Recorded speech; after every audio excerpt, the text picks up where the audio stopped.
The morning air in downtown Columbus still carried a chill from the night before. Inside Patrol Car 7, officers Rick Coleman and Dana Shaw were halfway through their coffee when the call crackled to life over the radio. The dispatcher's voice was flat, routine. Reports of a vehicle break-in on High Street. Suspect is a black male, mid-30s, wearing a navy jacket. Coleman and Shaw exchanged a tired, cynical look. It was the kind of call that came in a dozen times a week. "Well, speak of the devil," Coleman muttered, pointing with his chin. Standing just outside the Hearth and Grain Bakery was a man who fit the description, more or less. He was calm, focused on his phone, a small pastry bag dangling from one hand. He was dressed sharp, clean jeans, a nice jacket, polished boots that spoke of money.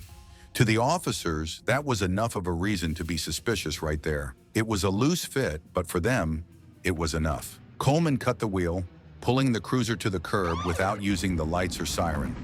Before the tires had even stopped rolling, Shaw was out of the car. "Hey, hands where I can see them!" she barked. The man, Arthur Hammond, looked up. He seemed startled by the noise, but not panicked. "Excuse me? You heard her. You fit the description of a suspect," Coleman added, his hand dropping casually to rest near his holster as he closed the distance. Arthur's brow furrowed in confusion. "I'm standing outside a bakery," he replied, his voice even. "I'm waiting for my driver." Shaw rolled her eyes with theatrical flair. "Yeah, sure. We'll get it all cleared up down at the station." Before Arthur could respond, Coleman deliberately knocked the pastry bag from his hand, sending a croissant tumbling onto the dirty sidewalk. Then he grabbed Arthur's arm and spun him hard against the side of the patrol car. "What, you're resisting now?" Coleman said, raising his voice for the benefit of the growing crowd. On cue, phones began to appear in the hands of onlookers. Arthur, however, didn't move a muscle. He went silent and still, simply looking down as they cinched the cold steel cuffs tight around his wrists. Shaw let out a smirk. "Funny, isn't it?" she said to Coleman. "They always get mouthy right up until the cuffs click. Probably got a whole story cooked up about his credentials." Coleman laughed. "No rights were read, no ID was checked.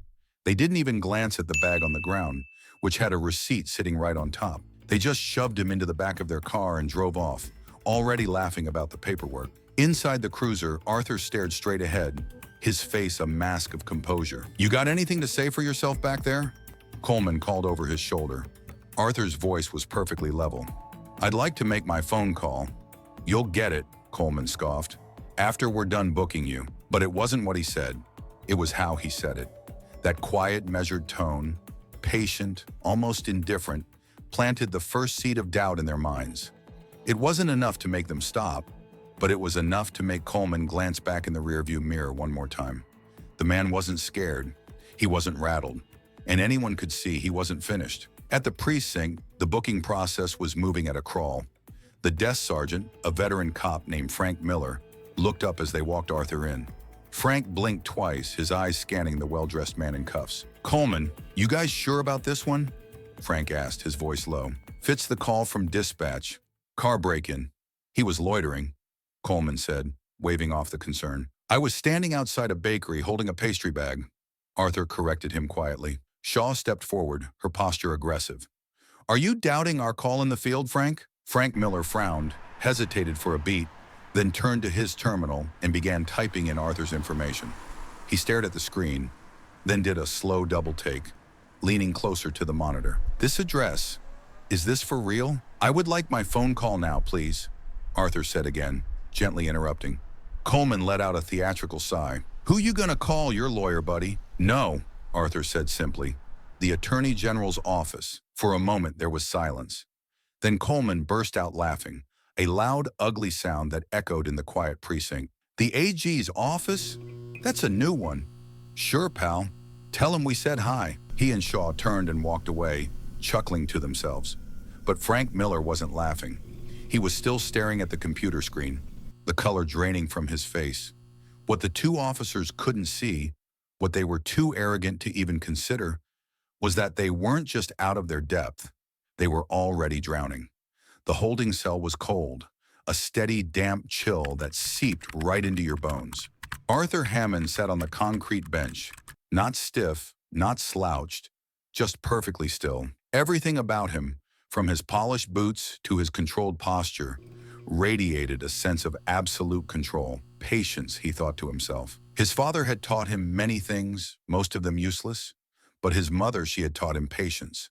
She had taught him how to watch, how to wait, and how to let a broken system expose itself. Down the hall, Coleman leaned against a vending machine, cracking open a soda. "Did you see the look on that guy's face?" he said to Shaw. "Like he thinks he's above it all." Shaw took a long sip of her burnt coffee.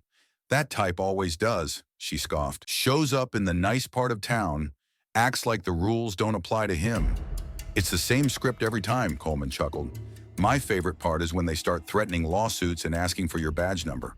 Like we haven't heard that 1,000 times before." Neither of them saw Frank Miller slip away from his desk and into a back office, picking up a secured phone line. A few minutes later, Arthur was finally granted his phone call. He was led to a phone on the wall. He didn't need to look up a number. He didn't need to check his phone. He simply picked up the receiver and dialed a 10-digit number from memory. He simply dialed the number from memory. When the line picked up, his voice was quiet but carried absolute authority. "This is Hammond," he said. "Columbus PD, High Street incident. I'll need the full preliminary file by noon." He hung up. There was no anger, no noise, just a clean, decisive action.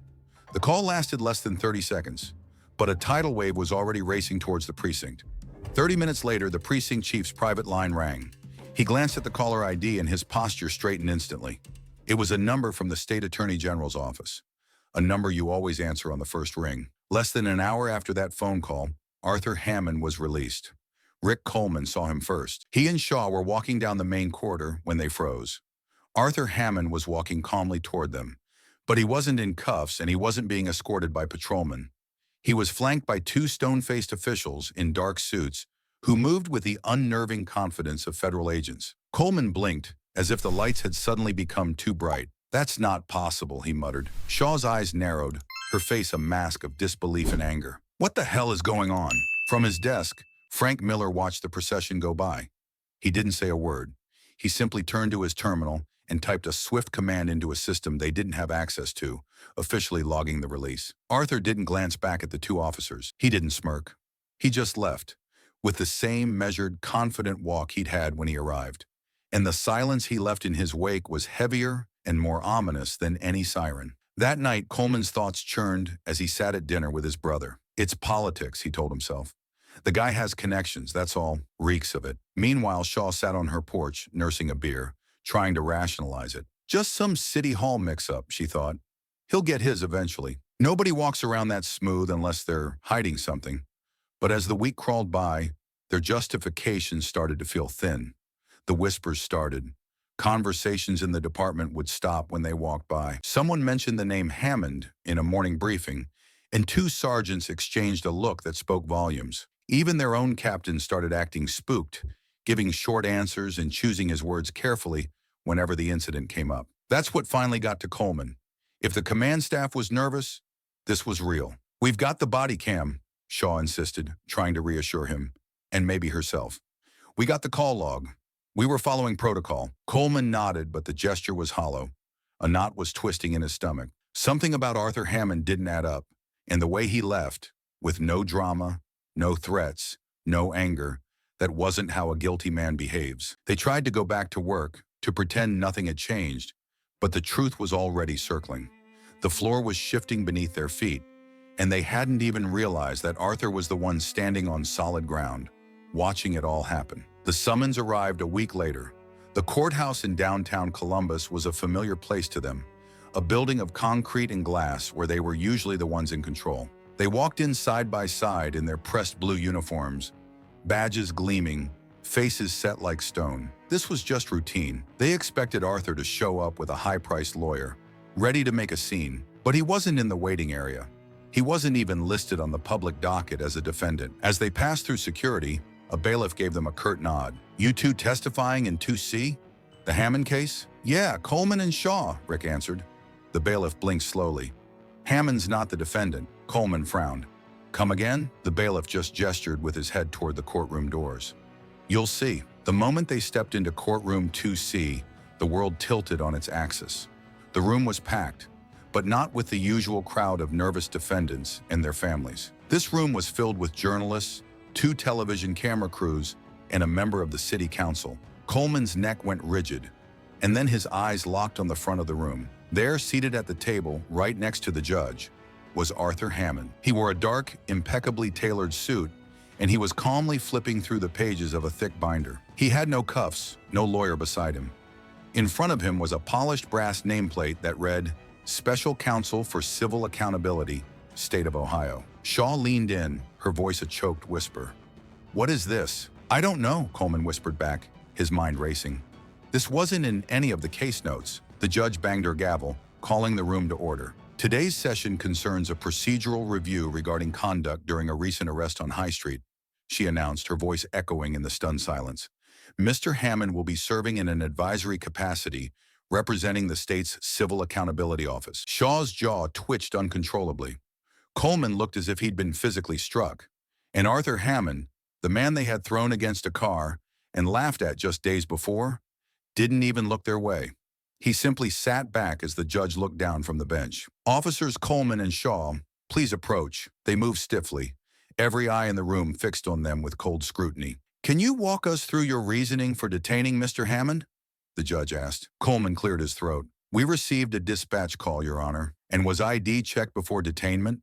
the judge cut in. "He fit the description," Shaw replied, her voice tight, "and failed to comply." From the head table, Arthur Hammond's pen made a single, deliberate click.